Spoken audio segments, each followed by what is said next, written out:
On vous écoute et vous êtes filmé en plus. Bonjour messieurs, dames. Donc, je suis Laurent Petiot, directeur général Société Baltimore, Baltimore Aircoil International, spécialisé dans le refroidissement des process par évaporation. Donc dès lors qu'on refroidit en utilisant de l'eau, on va retrouver la puissance de refroidissement. Baltimore Aircoil, premier fabricant mondial, donc société globale, sur ce type de technologie. De la tour de refroidissement ouverte, fermée, des dry adiabatiques, des condenseurs évaporatifs, des condenseurs adiabatiques. Les valeurs de la société, c'est l'innovation, c'est savoir prendre des prises de risques, c'est aussi le courage de l'innovation sur des ruptures de technologie. Donc dans la rupture de technologie, on a plusieurs machines ici qu'on vous propose, des condenseurs évaporatifs avec des moteurs EC pour un accès complet et des condenseurs adiabatiques, comme sur ces machines qui sont ici,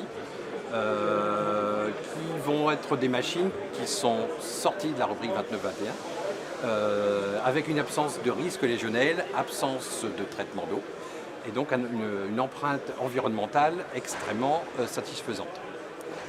Machines qui sont chez nous testées dans les labos, que ce soit les tours ou les adiabatiques, qui sont testées dans les labos certifiés Euro. Des questions en particulier?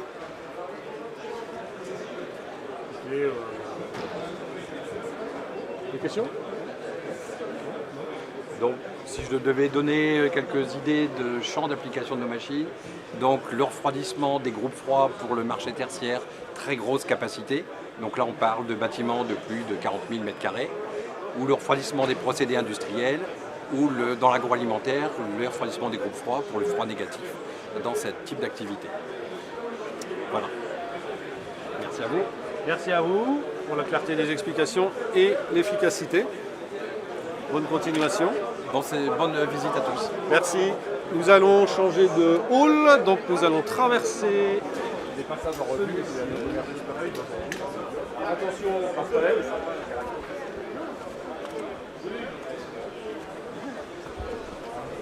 Alors, nous allons changer de domaine. Nous allons aller voir la société Nuit qui fait des centrales thermiques pour les industries agroalimentaires.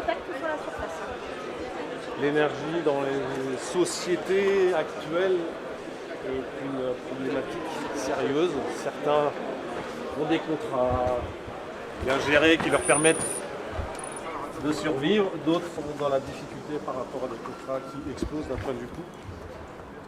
Donc les sociétés agroalimentaires sont de plus en plus intéressées par toutes les solutions alternatives. On va en découvrir une. Et puis dans la foulée, ça ira très vite. Nous visiterons aussi le stand d'une société qui fait des compresseurs d'air. L'air est souvent une consommation mésestimée, sous-estimée, voire pas du tout estimée dans les entreprises agroalimentaires. C'est un énorme poste de consommation électrique. Et il est intéressant de voir aussi ce qui peut être proposé sur ce domaine-là. On ira voir la société qui les gère. Là, nous allons aller à la société Nuit. Échaudée par l'activité qui va se mettre à notre disposition.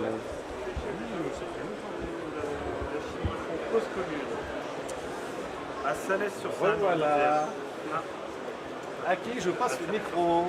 Ça va être à moi. Bon, tout le monde est là. Derrière l'écran aussi. Je vous passe le micro. 5-6 minutes, vous avez le temps. Bonjour à tous, Thibaut Périgot, directeur industrie au sein de Nuit. Nuit, on est leader de la chaleur solaire et fournisseur de chaleur renouvelable pour les grands consommateurs de chaleur, industrie, réseau de chaleur urbain et serres maraîchères. Nos clients souhaitent se décarboner et assurer leur résilience en toute confiance et sans risque opérationnel. On apporte à ces clients une solution de décarbonation basée sur un triptyque, récupération de chaleur fatale, stockage thermique de courte et longue durée et grande installation solaire thermique qu'on déploie de bout à bout à leur côté en portant le financement. Ainsi, nos clients se concentrent sur leur cœur de métier et peuvent assurer leur transformation. Voilà pour le pitch et notre ciblage. On a 5 centrales en fonctionnement, dont une dont la mise en service est en cours pour Lactalis à côté de Verdun pour leur nouvelle tour d'atomisation et dont on fera l'inauguration courant mai. Donc vous pourrez peut-être venir si vous êtes intéressé. On a une autre centrale en fonctionnement pour les malteries franco-suisses à Issoudun où on vient préchauffer l'air des sécheurs et décarboner 20% du site industriel. Voilà ce que je peux vous dire en synthèse, j'ai été même plus court que la durée. Voilà. Est-ce qu'il y a des questions? Est-ce qu'il y a des questions? Le solaire, donc c'est photovoltaïque ou Non, c'est solaire thermique, on est thermique. vraiment, on produit de l'eau chaude et on vient décarboner des usages de chaleur.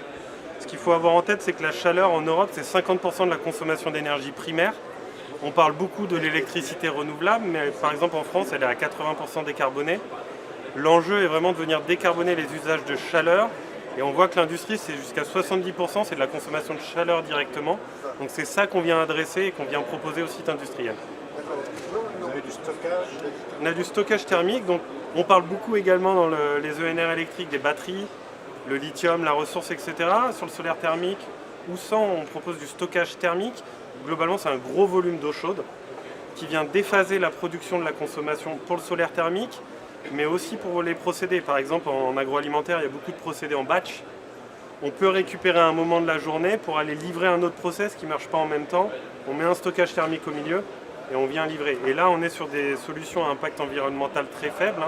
Une centrale solaire thermique, nos projets, on est sur des temps de retour carbone inférieurs à 2 ans. Le stockage thermique, on est largement inférieur à 1 an. Donc on est vertueux sur tout l'ensemble de la chaîne et on vient adresser vraiment de l'effacement de fossiles directement. D'autres questions? Ah, quelqu'un là-bas. Vous pouvez répondre à un exemple d'application, par exemple, je ne sais pas si vous pouvez parler du site de Lactalis, mais où vous avez récupéré la chaleur et où vous l'avez remplie. Lactalis et même Issoudun, on est sur des projets de solaire thermique pur. Donc on vient s'intégrer, donc Issoudun, on vient s'intégrer au sein de la touraille de la malterie.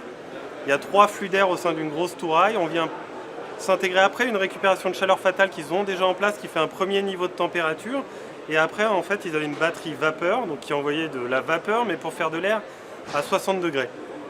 Donc nous, ce qu'on est venu proposer, c'est une centrale solaire thermique en rajoutant un échangeur entre ces deux échangeurs qui vient monter l'air de 20 à 60 degrés directement quand la ressource solaire est là, donc totalement en période estivale, un peu moins à mi-saison et en hiver ce qu'on peut en fonction de la ressource. Donc en hiver, on va chauffer l'air jusqu'à 30, 35, 40 degrés en fonction de la ressource solaire. Sa vapeur fait le reste du chemin. En été, on vient effacer toute sa consommation de vapeur. Voilà une application. Oui. Il faut de la surface au sol pour solaire thermique. Après, il faut voir ce qu'on compare et c'est vraiment important d'avoir les grandeurs. Le solaire thermique, on est sur un rendement sur l'ensoleillement qui va jusqu'à 70%. Donc 70% de l'énergie solaire reçue peut être transformée en chaleur pour venir décarboner directement un usage de chaleur. Si par exemple on parle beaucoup d'électrification des procédés, si on part en photovoltaïque, vous êtes sur un rendement de 15-20% sur l'ensoleillement et vous repassez par un vecteur électrique pour ensuite décarboner un usage de chaleur. Donc oui, on utilise du foncier, mais avec un temps de retour carbone qui est quand même un des meilleurs de toutes les alternatives qu'on peut avoir en termes de décarbonation. Donc après c'est des choix, hein, c'est pas forcément toujours le plus pertinent en fonction du site industriel. Et nous, ce qu'on se propose de regarder, c'est vraiment dans ce sens d'abord optimiser le process avec de la récup de chaleur fatale pour ensuite ajouter la centrale solaire thermique si véritablement il manque de la chaleur. Il y a un certain nombre de secteurs de l'agroalimentaire où toute la chaleur fatale permet de couvrir une grosse partie des besoins du site. Hein. Bon. Merci beaucoup. Merci à vous. On va changer d'univers, on va se diriger par derrière. Pour les gens qui regardent derrière un écran, sachez qu'on est dans le hall 2, stand B1, si vous voulez rencontrer la société.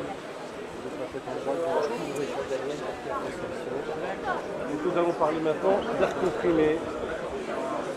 Consommation importante dans les usines d'électricité pour produire de l'air comprimé, sachant que peu d'industries peuvent se passer d'air comprimé. Bonjour, on va attendre que tout le monde arrive. Donc nous sommes toujours dans le hall 2 B8. Non, c'est pas B8, c'est vous que c'est combien? C7. Voilà. Touché. C'est ça. Tout le monde est là. Allez, je vous passe la parole. Merci. Bonjour à tous. Bienvenue donc sur le stand de Kayser Compresseur. Je me permets juste de vous faire rapprocher un petit peu, ça permet de voir les équipements. Donc pour brièvement nous présenter, nous sommes un fabricant allemand, donc une société familiale allemande qui commercialise en fait des compresseurs d'air pour la production d'air comprimé au sein des usines. Ce qu'il faut savoir juste pour le côté culture, c'est que l'air comprimé dans les usines, c'est la troisième source d'énergie, après le gaz et l'électricité. Donc vraiment un point important. Vous avez devant vous en fait ce qu'on commercialise le plus couramment sont des compresseurs à vis qui ont pour rôle eux donc de produire de l'air comprimé sur toutes les utilités du site. Et vous avez devant vous ce qu'on conçoit de mieux en termes d'équipement, puisqu'on est sur des machines qui sont conçues pour durer, qui sont à la fois fiables et donc à l'allemande. Voilà. Et Kayser aujourd'hui commercialise également d'autres composants, puisqu'il faut savoir qu'une production d'air comprimé est associée aussi à des réservoirs, d'autres accessoires. Et voilà, donc chez Kayser, aujourd'hui on a développé des nouvelles gammes, c'est pour ça qu'on le met en avant sur ce salon, qui sont plus efficaces, qui gagnent en énergie par rapport à la gamme précédente environ 10%. Voilà, donc un réel gap pour un sujet qui est clairement d'actualité au niveau des énergies. Ça représente sur la facture des usines environ 10%. L'air comprimé aujourd'hui, donc c'est un sujet sur lequel les responsables techniques travaillent ardument pour optimiser. Il y a d'autres facteurs sur lesquels on peut également faire un gap assez important, c'est que cette machine dégage beaucoup d'énergie de chaleur, de la chaleur fatale. Et donc il est possible à la fois de produire de l'air comprimé, mais récupérer des calories en produisant de l'eau chaude au sein des usines. Donc ça peut être intéressant pour des procédés, lavage ou même chauffer les bâtiments. On a beaucoup d'utilisateurs qui utilisent ce genre de dispositif, qui est en plus éligible à une prime éco-énergie. Donc voilà. Et également éventuellement de l'utilisation de l'air chaud, puisque la machine dégage de l'air chaud. Ce genre de compresseur est rarement tout seul, généralement ils sont couplés, il y a plusieurs unités et assez fréquemment en fait il y a une centrale de gestion que vous pouvez voir juste sur la gauche du stand qui permet lui d'optimiser en fait l'engagement des machines. Donc on est sur un pupitre qui se rapproche beaucoup d'un iPad pour utiliser vraiment un terme connu et qui lui va vraiment engager la bonne machine au bon moment. Donc passer 3 compresseurs sur la centrale d'air comprimé, eh bien, on va venir utiliser ce genre de dispositif qui va devenir le chef d'orchestre de la centrale d'air comprimé.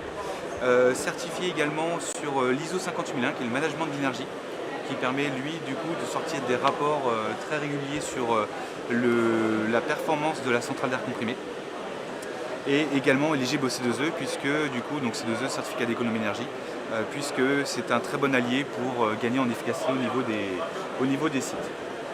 Voilà globalement ce que je peux vous dire sur Kayser Compresseur.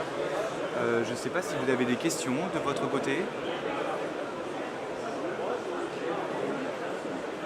Non?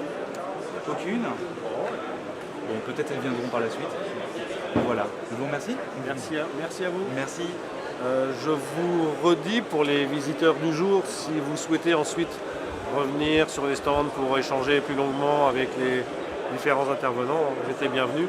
Et pour les gens qui sont derrière l'écran, n'hésitez pas à venir aussi sur les stands rencontrer les différentes sociétés qu'on a pu rencontrer. En plus, vous repartirez avec des beaux sacs jaunes. Recyclables, faits avec du plastique,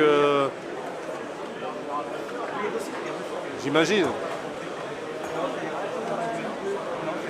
C'est bon? Merci. Merci à vous. Bon salon. Nous allons changer de...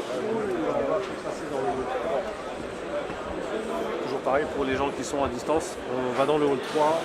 Nous allons aller visiter la société Juliana. C'est une société qui traite l'eau, qui travaille sur toute la partie traitement de l'eau. On a vu tout à l'heure sur le premier stand que la consommation d'eau dans les entreprises est importante. Quand on parle d'aéro-réfrigérant, l'eau s'en va dans l'atmosphère, mais la majorité de l'eau consommée dans les entreprises part dans les réseaux, dans les stations. Donc il est important aussi de gérer cette partie-là. C'est une partie coûteuse Et plutôt dans un retrait pour une autre solution. Moi, par là, on allait à partir du numéro de série.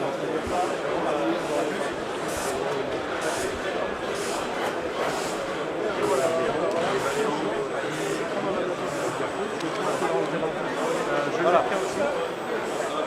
Société Xylem. On va attendre que tout le monde arrive. Donc nous sommes donc dans le hall 3, le stand E33. Pour ceux qui voudraient venir ultérieurement. Tu passes le micro? On y va. Bonjour à tous, bienvenue sur le stand Xylem. J'espère que je vais me mettre à l'écran. Je vais vous présenter un petit peu en globalité la société Xylem et également les nouvelles innovations qu'on peut retrouver directement avec notre société.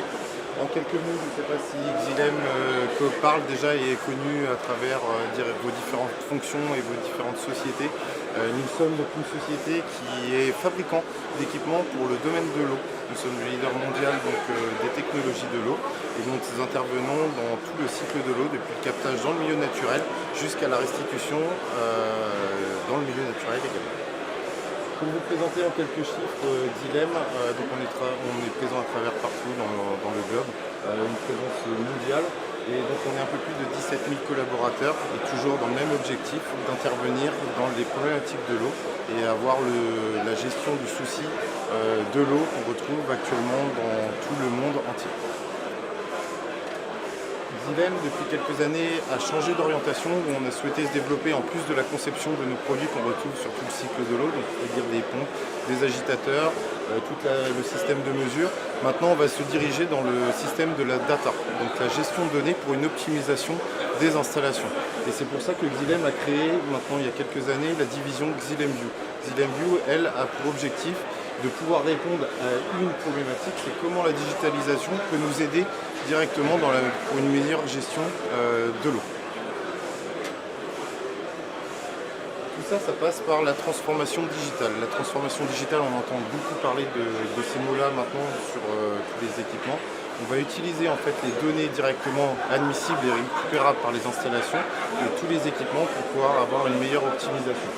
Xylem View, en quelques mots, c'est savoir exploiter toutes les informations et toutes les données qu'on va retrouver par les produits Xylem, avoir une possibilité d'offrir à nos clients un visuel et aussi une optimisation des installations, et également une possibilité de récolter toutes vos données pour que vous, derrière, vous ayez la possibilité d'optimiser vos installations, de diminuer les coûts d'utilisation, et également, derrière, avoir une meilleure gestion de vos installations. Dans Xylem View, nous avons plusieurs sociétés, avec chaque société une spécificité. La première, on va regarder, c'est ce qui va être le logo en haut à gauche, qui s'appelle GoAgua.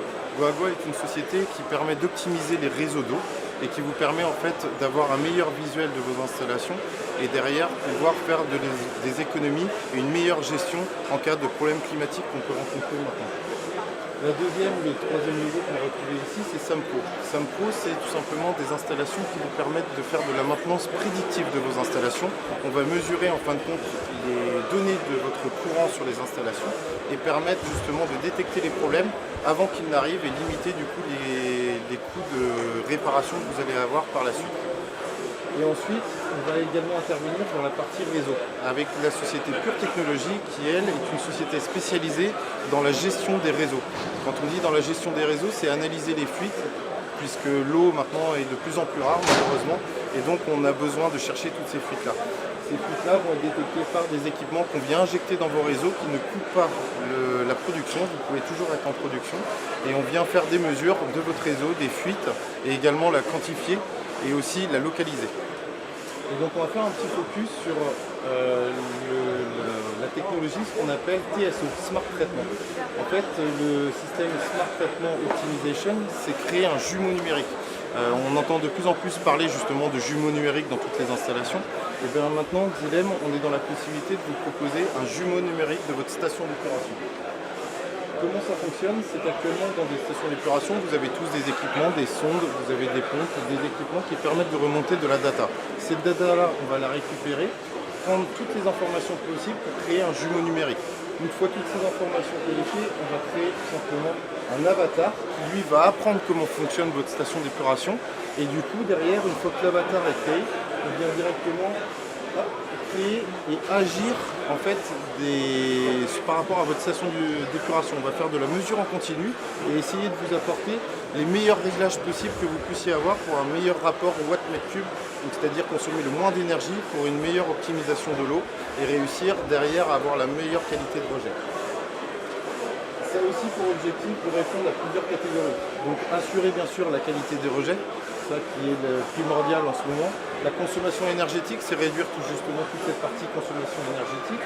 La réduction également des réactifs, les produits chimiques qui sont utilisés au niveau des stations d'épuration sont un pôle très coûteux. Et donc ça, on intervient justement sur cette partie-là pour réduire ces valeurs d'investissement.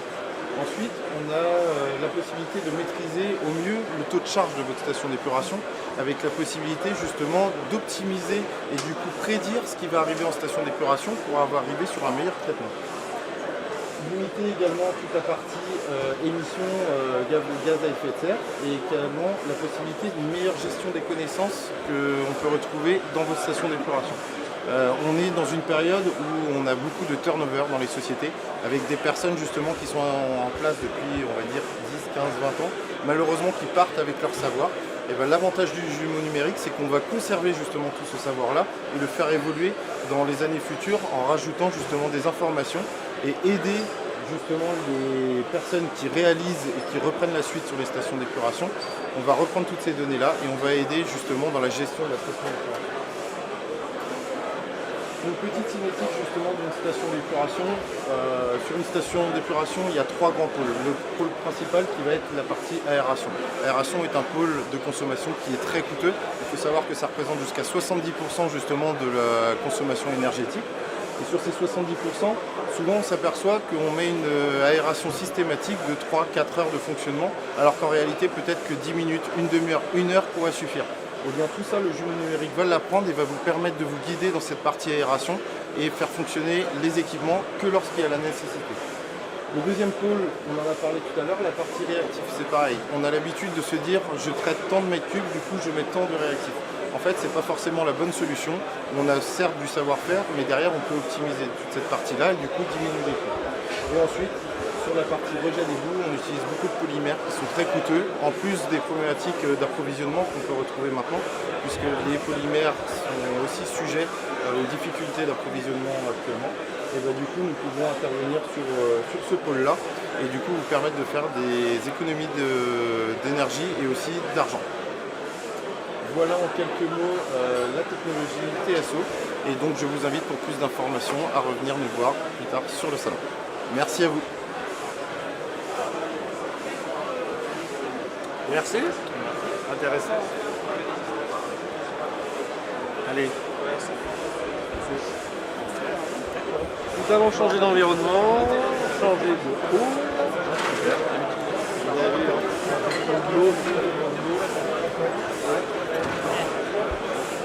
D'autant plus qu'en Bretagne, on parle de la Bretagne, nous avons des entreprises, des industries extrêmement gourmandes.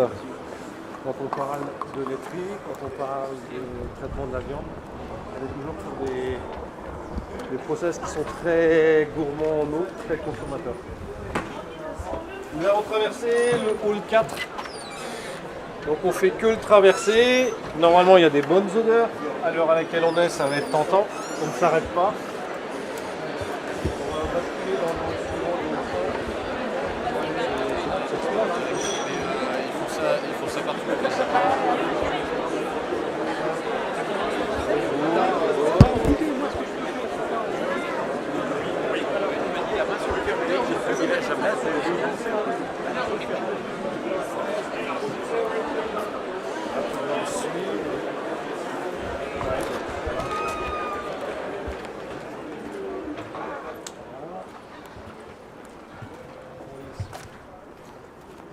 Les suiveurs, c'est bon. Pour ceux qui sont derrière l'écran, on va donc dans le hall 5. Un hall où il y a beaucoup de matériel.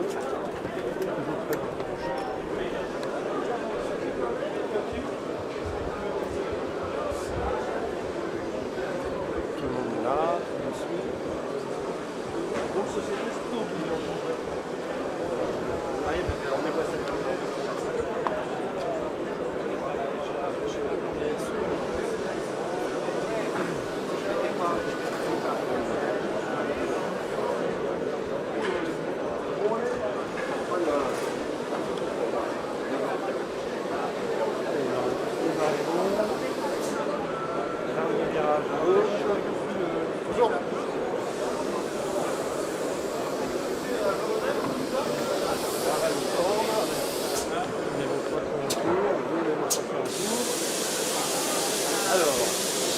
Alors. Mesdames, qui prend le micro. Je vais demander à un des collègues.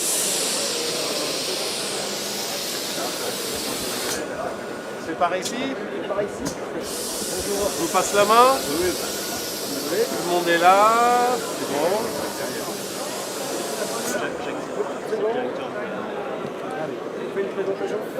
Allez-y. Bonjour à tous, ici vous êtes sur le stand de Stobli Robotique. Donc, Stobli est un fabricant de robots industriels 4 et 6 axes ainsi que d'AGV. Donc, on installe nos robots dans tous les marchés, donc dans des marchés comme l'agroalimentaire bien sûr, mais l'automobile, la plasturgie, la cosmétique, la pharma, le médical, le métal, etc., etc. Donc ici on vous présente deux démonstrations. À votre gauche, un robot qu'on appelle Cobopal.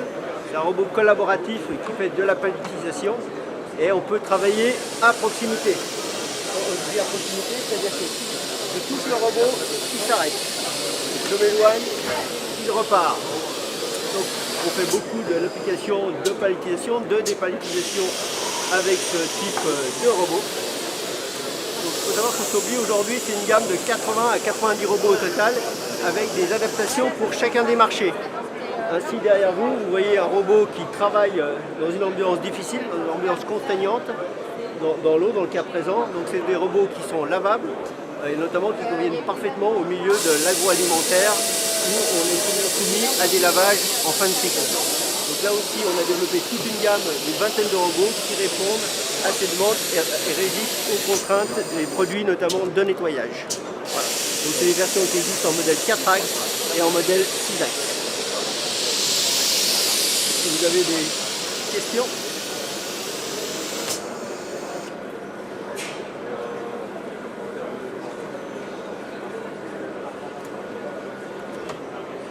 Est-ce que c'est clair?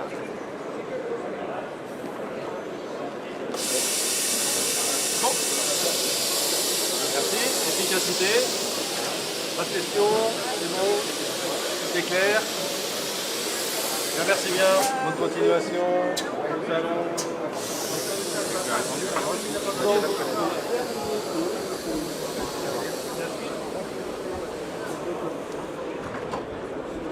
C'est bien. C'est varié pour analyser les performances par des systèmes simples de boutons sur lesquels on appuie qui vont remonter des informations qui vont pouvoir être exploitées ensuite dans une société.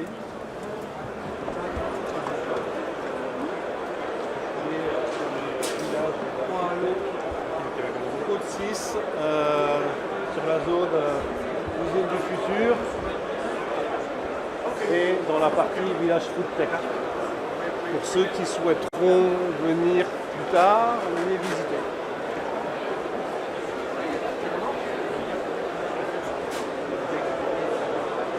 Ah, c'est un peu serré, il va falloir qu'on s'organise.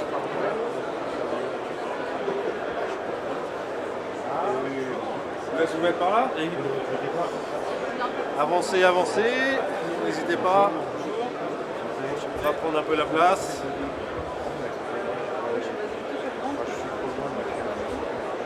On passe au micro. Bonjour à tous, donc Alexandre Grière, Button Up. Nous on vient proposer aux opérateurs qui sont présents dans les usines de pouvoir finalement simplifier leurs procédures au quotidien sur de la saisie d'informations, sur tout ce qui pouvait être procédure papier, procédure orale ou alors de la saisie dans des logiciels complexes, comme parfois des ERP. On est venu le rapporter à l'interaction la plus simple possible, c'est-à-dire un appui sur un boîtier. L'objectif étant de pouvoir faire gagner du temps à cet opérateur au quotidien sur toutes les tâches récurrentes, de la commande de consommables en bord de ligne ou par exemple tout ce qu'on peut avoir sur dans le lean management, le bâtonnage que l'on peut venir réaliser, que l'on peut venir suivre en temps réel. ainsi que la communication avec l'ensemble du reste des équipes, comme le manager, les équipes maintenance, ou encore les caristes, quand il y a des charges à déplacer. Button-Up se décline sous forme d'un boîtier connecté qui est 100% autonome, donc qui n'a pas besoin d'être connecté, d'être branché ou d'avoir de passerelles spécifiques. Donc on peut fonctionner aussi hors les murs, ce qui peut être intéressant parfois dans un cadre de relation client-fournisseur. Il est sur pile, et les piles ont une durée de vie d'environ 10 ans, donc on est relativement large sur l'utilisation avant d'arriver au bout. Et Button-Up se décline aussi sur des applications tablettes en fonction des besoins. Donc là on peut être sur la partie boîtier utilisée avec des gants, utilisée par des opérateurs sur des non connectés, les opérateurs qui peuvent parfois être un peu excentrés. Et sur la partie tablette, on a parfois des opérateurs qui sont un peu plus on va dire, équipés sur des postes un peu plus sereins en tout cas pour accueillir ce type de matériel. L'objectif étant d'avoir des tableaux de bord qui sont suivis en temps réel par les managers ou par les responsables sur certains secteurs, comme la partie maintenance ou comme les équipes de caristes, et d'avoir des remontées en temps réel, du suivi de statistiques, ainsi que des cartes aussi directement présentes pour savoir où se trouvent les différentes zones de besoin dans l'entreprise. Notre objectif, c'est de pouvoir faciliter le quotidien de l'opérateur, donc augmenter sa qualité de vie au travail. Ça, c'est pour la partie collaborateur. Et pour la partie entreprise, aujourd'hui, nos premiers clients, on estime qu'ils gagnent 20 minutes à chaque fois qu'ils appuient sur nos boîtiers, en venant réduire tous ces temps à non-valeur ajoutée. On vise aussi un certain gain de productivité pour les entreprises. Est-ce que vous avez des questions peut-être sur la présentation?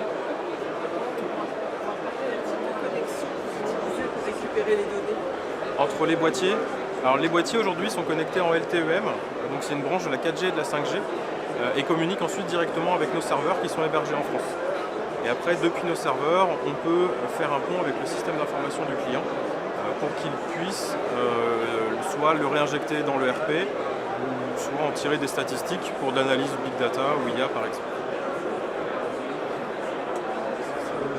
L'aspect bouton, lorsque l'opérateur fait une action, comment est-ce qu'il est sûr que son action a été prise en compte? On a en fait un retour visuel avec une LED qui peut indiquer l'état de sa demande. Donc effectivement, si on a une LED verte, on a une action qui est prise en compte. On considère qu'à partir du moment où il appuie sur le boîtier, il a réalisé la tâche qui lui était incomprise. On peut très bien avoir des retours d'erreur, c'est aussi possible. Ces retours d'erreur, ils peuvent aussi être maîtrisés. Ça veut dire qu'on retourne à l'opérateur que l'opération qu'il a demandé ne peut pas être réalisée. En revanche, on a routé depuis nos systèmes de workflow, par exemple un SMS au manager pour pouvoir lui dire eh bien, attention, ton collaborateur à tel endroit, il a voulu faire telle action, mais le système a été contraint de refuser, à toi de trouver en fait, une parade sur le terrain. Donc on implique et les collaborateurs sur le fait de se dire maintenant c'est un nouvel outil de travail qui va vous faciliter la saisie d'informations, et on implique aussi la partie managériale pour leur dire vous avez on vous fait gagner du temps aussi au quotidien parce que vous n'avez plus à gérer tous les petits tracas. Les seules choses que vous allez gérer maintenant, c'est les cas où vous allez avoir besoin d'une réelle application, une réelle intervention. Est-ce que vous avez d'autres questions? C'est plutôt clair. Très bien. Merci beaucoup. Merci à vous. Pas de questions sur? Allez, on va rester dans la zone, on va juste traverser l'allée.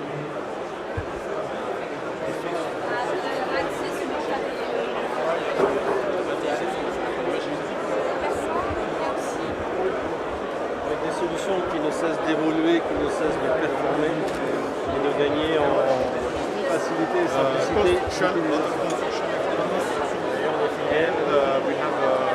Approchez.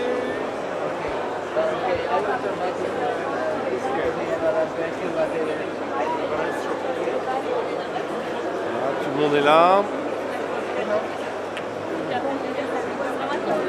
Là, on est sur le gros stand de la Bretagne, l'usine agro du futur. Je passe la parole. Là, nous sommes sur nous présentons notre solution Chimera, qui a été développée dans le cadre d'une thèse initialement dans un secteur industriel.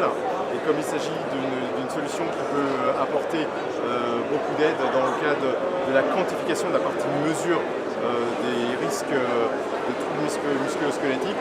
Donc l'idée est de gagner beaucoup de temps et d'avoir un outil innovant qui est basé sur une solution de vision industrielle. Qui vous permet d'un côté, comme vous pouvez constater à l'image, d'indiquer en couleur assez rapidement les zones à risque pendant vos gestes sur vous-même, en fait, les personnes qui sont sur le terrain. Derrière, vous avez un environnement logiciel qui vous permet d'éditer, vraiment de faire un travail d'analyse, d'édition, de faire un bilan dans un premier temps et de mettre en place des améliorations pour réduire ces risques de musculo-squelettiques. Donc l'idée est d'avoir une solution qui n'entrave pas les gestes, qui est immédiatement opérationnelle et qui vous fait gagner beaucoup de temps pour focaliser vraiment sur l'analyse et les améliorations à mettre en place. Donc je ne sais pas après si vous avez... nous sommes présents dans beaucoup de secteurs industriels, dans des secteurs associés tels que la logistique, le BTP ou la santé par exemple. Donc aujourd'hui nous pouvons cibler beaucoup de types d'interlocuteurs puisque ces approches-là peuvent venir en fonction du contexte des sociétés dans des petites structures ou dans des plus grandes structures liées à différents besoins. Donc aussi bien pour la réduction de l'absentéisme, l'amélioration sur de la durée,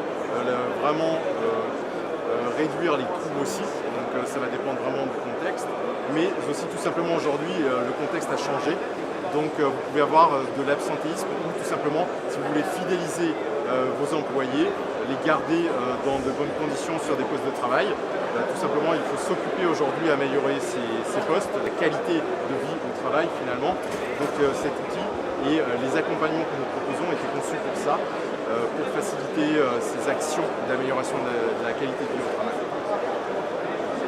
Je ne sais pas si vous avez des... Vous faites la caméra, vous avez aussi un gant qui permet de... En version de l'outil. Donc là vous voyez une version de l'outil qui utilise une caméra 3D qui est installée au-dessus, qui permet de faire du temps réel.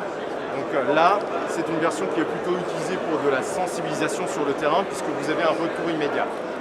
Maintenant, nous avons des versions en fait smartphone, parce qu'aujourd'hui, en fait, ce qui est plus pratique, tout le monde a des smartphones. Vous prenez un smartphone, vous filmez sur le terrain, et donc en fait, ce smartphone aujourd'hui ne permet pas de faire du temps réel en termes de puissance, mais envoie les résultats des vidéos sur un serveur. Et donc, vous avez un retour en fait sur le smartphone qui vous permet de regarder un petit peu déjà les premiers indicateurs sur le terrain, mais surtout qu'après, vous allez pouvoir faire un vrai travail d'édition sur les mêmes données depuis un ordinateur.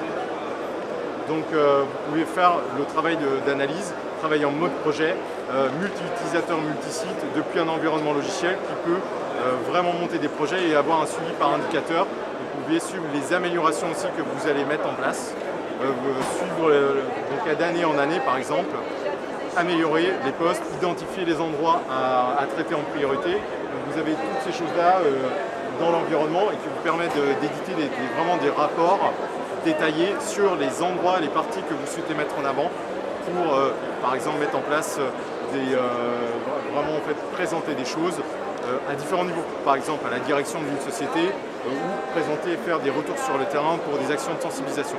Ça va vraiment dépendre en fait, de l'axe que vous allez avoir derrière. Comment il fonctionne? Alors, le gant est une option. Donc, en fait, on est basé sur une technologie de vision. Donc en fait, typiquement si vous masquez en fait, par rapport à la caméra, vous tournez, vous masquez vos mains, la caméra va perdre les données, vous plongez vos mains dans un bac pour prendre quelque chose ou manipuler, donc il faut de la précision. Et deuxièmement, en termes de rotation, par rapport à la résolution des solutions de vision, il n'y a pas suffisamment de précision sur les gants. Donc nous avons juste une option avec des gants en fait, qui permet de compléter les données. Donc pendant la mesure, si vous prenez l'option, vous allez avoir une précision suffisamment grande sur les gants. Donc nous avons cette option-là qui peut être prise, mais qui n'est pas nécessaire. Ça va dépendre du type d'activité et de votre contexte, en fait, de l'environnement. Sur les rotations de la colonne vertébrale, ça c'est aussi très important de... Il y a des, en fait, quand vous regardez, on prend en compte les rotations sur la partie vision des épaules, tout à fait. Surtout sur le... Donc je ne sais pas si vous avez des questions. Et effectivement, vous pouvez tester. Voilà, nous sommes un peu nombreux. Oui, le problème, c'est que vous avez une personne derrière vous. Alors, normalement, voilà, on évite de chevaucher, mais malgré tout, ça reste assez puissant parce que vous voyez bien que là, cette version-là, on peut aller jusqu'à 6 personnes en temps réel sur la vidéo. Le problème, c'est quand il commence à avoir un peu trop de personnes, du coup, là, l'algorithme ne sait pas sur qui focaliser. Mais après, au moment de l'analyse, par exemple, si on part sur cette version-là, on peut choisir au moment du travail d'analyse sur quelle silhouette on focalise à un instant T donné pour l'analyse. On choisit la personne. C'est exploité par des ergonomes derrière. Tout à fait. Donc, alors, on a la solution innovante technologique, mais nous pouvons accompagner des personnes, en fait, des sociétés, en fonction de leur maturité, de leur démarche. Donc, nous avons une équipe d'ergonomes qui est capable d'accompagner en fonction du contexte du client. C'est-à-dire qu'on va avoir des grands comptes, par exemple, qui vont avoir déjà des ergonomes, des responsables HSE en général, qui vont être capables de dérouler une démarche complète, donc qui vont solliciter surtout l'outil qui va leur permettre de gagner beaucoup de temps. Et nous pouvons aussi avoir des besoins dans une petite structure qui, eux, ne vont pas avoir les ressources de temps qui ne vont pas être capables d'acquérir la démarche et qui vont nous demander une prestation clé en main. Donc on va s'appuyer sur l'outil pour gagner beaucoup de temps dans le cadre de l'analyse, avec l'outil notamment, pour tous les aspects de mesure biomécanique. Après, il y a d'autres axes, attention, dans la démarche, il y a d'autres axes dans la partie TMS. Donc, et on va compléter dans la démarche, les ergonomes vont en général compléter tous les autres axes demandés pour avoir une vision complète. Et être capable, par exemple, de proposer un plan d'action d'amélioration par la suite.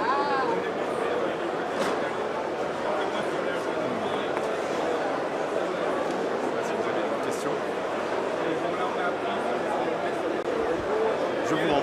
Merci. Merci à vous.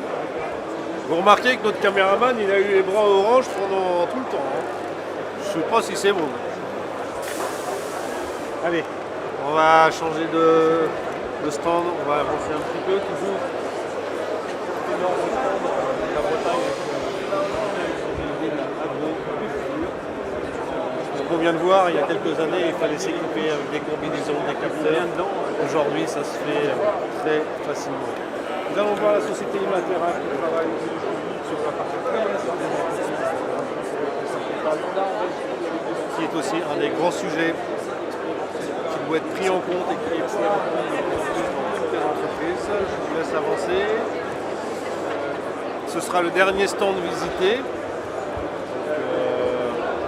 J'espère que ce que vous avez découvert jusqu'à maintenant vous a plu. C'est bon. À vous. Bonjour, je me présente, Sébastien Marquand, je suis le référent pour Imatera. Et du coup, nous chez Imatera, on va accompagner les entreprises dans la stratégie, et notamment leur stratégie d'innovation de modèle économique. Alors pourquoi questionner son modèle économique aujourd'hui? J'aurais envie de vous poser la question, mais je vais avoir du mal à entendre vos réponses. En tout cas, les fondateurs d'Imatera, parce qu'on est une SIC, une société coopérative d'intérêt collectif, eux, ils avaient deux problématiques en 2014 quand ils ont créé ça, c'est comment sortir de ce qu'on appelle la volume dépendance, c'est-à-dire d'être obligé de vendre toujours beaucoup plus de produits pour essayer de pérenniser l'entreprise. Et d'un autre côté, comment aussi s'intéresser davantage à ces enjeux de développement durable, de RSE, en sachant que on peut réduire des impacts chez soi, mais ça ne vient pas forcément nourrir son modèle économique. Donc du coup, chez Imatera, on a développé une approche qui s'appelle l'économie de la fonctionnalité et de la coopération, dans l'objectif d'avoir des stratégies de modèle économique qui valorisent davantage la capacité d'une entreprise à générer des impacts positifs dans son écosystème. Et je vous propose de prendre un cas d'usage concret, puisque ici on a du coup deux entreprises qu'on a accompagnées qui sont présentes. Et Thierry, si tu veux bien t'approcher, prendre les rouleaux d'étiquette, c'est déjà ouais, voilà. Donc ici, vous avez l'entreprise Grand Ouest Étiquette dans l'étiquetage industriel, et qui est du coup une entreprise qui est du coup dépendante du volume parce qu'elle se bataille sur le marché français, voire mondial, à vendre des étiquettes. Il faut en vendre toujours plus au mille. Et il se trouve que si on raisonne un petit peu développement durable, il y a beaucoup de déchets parce que vous savez, il y a un support sur ce rouleau-là qui s'appelle le liner. Il y a plein de cochonneries dedans, hein. Il y a des cols, des choses comme ça, enfin un petit peu quand C'est une même. matière qui est effectivement difficilement réutilisable en l'état. Et donc effectivement, quand on livre des étiquettes à nos clients, on livre une étiquette et une bande support. Et la difficulté, c'est que fait-on de cette bande support? Poubelle. Ouais, poubelle. Alors, il y a... Ça, c'est une solution. C'est une solution. Alors, il y a des logiques de comment on recycle le déchet. Mais la question, c'est du coup, et si on s'est intéressé dès la source, comment faire? Et du coup, je vous ai parlé de l'économie de la fonctionnalité et de la coopération. Du coup, le premier pas, c'est avec qui, avec quels acteurs, avec quelles parties prenantes, on pourrait réfléchir à un modèle qui serait différent et d'être moins dépendant à vendre toujours plus d'étiquettes, voire demain, peut-être à ne plus vendre d'étiquettes, parce qu'en fait, on s'en fout de l'étiquette. Ce qui compte, c'est l'information qui est posée sur le produit, quoi. Et du coup, Grand Ouest s'est rapproché de ces parties prenantes et il y a un fournisseur de machines avec lequel ils ont développé cette machine dite linerless, où du coup il y a un autre rouleau qui est apposé ici sur la machine, où il n'y a plus le liner. Donc du coup on a déjà beaucoup moins de matière et on a déjà réduit fortement les déchets. Mais on ne s'arrête pas là, en fait il y a d'autres intérêts à développer qui vont être de dire peut-être que notre machine va réduire fortement les arrêts de chaîne pour changer les bobines. Ce qui est le cas ici, c'est que... Parce que là et là, les bobines font le même diamètre. Et là, vous avez 2 fois plus d'étiquettes. Ça veut dire que l'opérateur, quand il met une bobine sur la machine en une fois, il permet à la machine de fonctionner sur 2 fois de volume. Et en tant qu'opérateur, il a une manipulation manuelle à faire. Donc, si on est aussi sur la dimension sociale de la relation entre un fournisseur et un partenaire, eh bien on offre aussi à ses salariés une solution qui a moins d'impact sur les TMS, par exemple. C'est un axe d'analyse. Alors, vous imaginez aussi le changement de paradigme, c'est que vous avez une équipe commerciale qui depuis toujours est objectivée à vendre toujours plus de 1000 d'étiquettes. Et là, quelque part, on va leur dire, en fait, moins on vendra d'étiquettes, plus on rendra de service à nos clients, et mieux ce sera. Ok, mais du coup les gars, on se paye comment maintenant en fait? Donc d'où la question du modèle, et d'où la question d'abord d'une innovation de posture, c'est comment on rentre en relation différemment avec ces parties prenantes pour discuter des vrais enjeux qui comptent pour les acteurs, et de l'innovation de contrat. C'est-à-dire que si on est capable chez vous d'améliorer la productivité industrielle, de diminuer les TMS, de redonner peut-être plus de sens aux différents acteurs, à un moment donné, qu'est-ce qu'on monétise en fait? Donc on va imaginer un nouveau contrat qui ne tient plus compte que des 1000 étiquettes, parce que d'ailleurs, vous voyez qu'ici il n'y a plus de 1000 étiquettes, mais on parle de solutions d'étiquetage en fait. Peut-être aussi de monter en compétence des équipes sur place au niveau de l'entreprise pour une maintenance plus réactive, pour une productivité meilleure. Donc c'est toute finalement une logique d'accompagnement du client qui nous sort de cette relation volumique où dis-moi combien c'est ton prix aux 1000 d'étiquettes, parce que finalement ça crée peu de valeur. C'est pas forcément très résilient dans le temps, parce que quand on a affaire à des tensions sur les matières premières et que de toute façon il n'y a plus la cam, en fait il n'y a plus la cam, ou alors elle va devenir super chère. Si on a réfléchi un petit peu en amont à comment on pouvait être moins dépendant de cette matière-là, on est plus résilient économiquement, on est plus résilient écologiquement, et donc c'est ça la logique de l'économie de la fonctionnalité et de la coopération en fait. Et du coup, nous chez Imatera, on est une société coopérative d'intérêt collectif, donc on est une forme de cabinet de conseil qui semence ces petites graines de dire comment on peut raisonner autrement notre modèle économique demain et comment discuter autrement avec nos parties prenantes pour imaginer ce genre de solutions qui sont des premiers pas vraiment intéressants pour aller vers des nouveaux modèles économiques. Parce qu'on ne change pas un modèle économique du jour au lendemain, on va plutôt travailler sur des POC, des petites expérimentations, et celle-ci en est une belle, qui vont permettre de faire ça. Donc ça, c'est des entreprises historiques qui se transforment, et puis vous avez des pure players, comme ici Distro, qui est du coup une entreprise qui travaille sur la consigne. Et du coup, le principe, c'est pareil, les bouteilles, par exemple, aujourd'hui il y a une pénurie de bouteilles. Et si vous êtes rentré dans l'écosystème de Distro, qui était aussi une société coopérative d'intérêt collectif, vous faites partie de cet écosystème qui dit comment on va mutualiser notre logistique et comment on va réutiliser les bouteilles plutôt que de les recycler, parce qu'on sait que c'est beaucoup moins gourmand en énergie, en eau, et que c'est beaucoup plus vertueux, quoi. Et là aussi, si vous êtes cidrier, c'est tout un process qu'il faut rediscuter, et notamment rediscuter avec vos distributeurs de comment on réorganise ça, quoi. Et du coup, voilà une société qui s'est créée de toutes pièces sur cette logique d'économie circulaire, de nouveaux modèles économiques et de coopération inter-acteurs. Peut-être qu'est-ce que vous aimeriez savoir davantage sur cette approche, sur ce principe? Est-ce qu'on peut répondre à une ou deux questions? Oui. Pour les sociétés existantes historiques, quel est le degré d'acceptabilité de remettre en cause le business model? Le degré d'acceptabilité, c'est une bonne question. En fait, d'abord, ça part faut que ce soit une vraie volonté de l'entreprise. Donc, il faut que c'est une question stratégique. Donc, il faut que ce soit porté par la gouvernance, soit soutenu par les équipes. Donc, c'est une vraie équipe projet. Et c'est un travail de fond. Donc, c'est pas j'arrive avec ma nouvelle offre sur papier glacé et voilà, j'ai le truc qui déchire et tu t'en veux pas. Ça se co-construit. En tout cas, ce qui rend acceptable ou ce qui permet de mettre en place ces modèles, c'est vraiment la co-construction avec ces parties prenantes. Et ça, c'est un travail plutôt de longue haleine. Mais plus tôt on commence et plus tôt on y arrive. Donc c'est vraiment l'invitation à faire les premiers petits pas. Et on est plutôt dans une stratégie des petites victoires. C'est-à-dire que c'est quoi la première petite expérimentation qui nous mettrait le pied à l'étrier et qui nous permettrait de gagner du terrain. Et si dans quelques temps, je ne sais pas, Grand Ouest Étiquette a 20% de son chiffre d'affaires qui est plus dépendant de la matière parce que c'est plutôt la finalité qui est l'impression des bons messages conformes sur le produit ou en tout cas qui arrive au destinataire final. Au prochain crack de matières premières, Distro oui, mais Grand Ouest Étiquette aussi, sera beaucoup plus résilient pour faire face à une envolée très forte des matières premières, voire à une rupture complète. Ça va? Autre chose? Non? Distribution, justement, comment vous les intégrez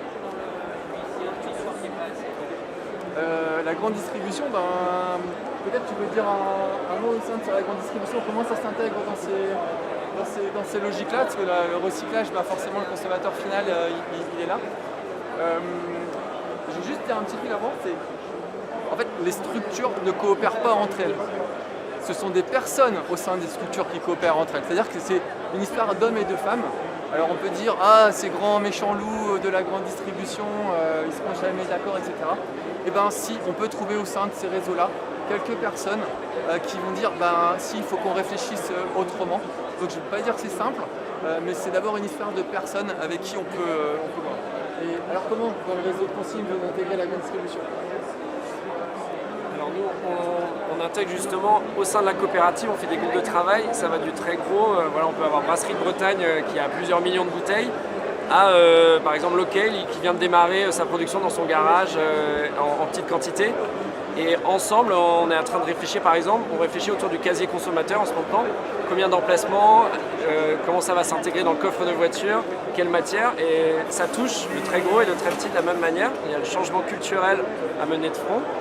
Et du coup, on a soit des très gros groupes qui sont en réflexion sur le réemploi, donc on les accompagne pour y aller petit à petit, et avoir une réflexion sur la logistique, réfléchir comment se passent des cartons, comment on a le circuit retour en termes de logistique, à des plus petits. Donc les problématiques en fait se rejoignent assez.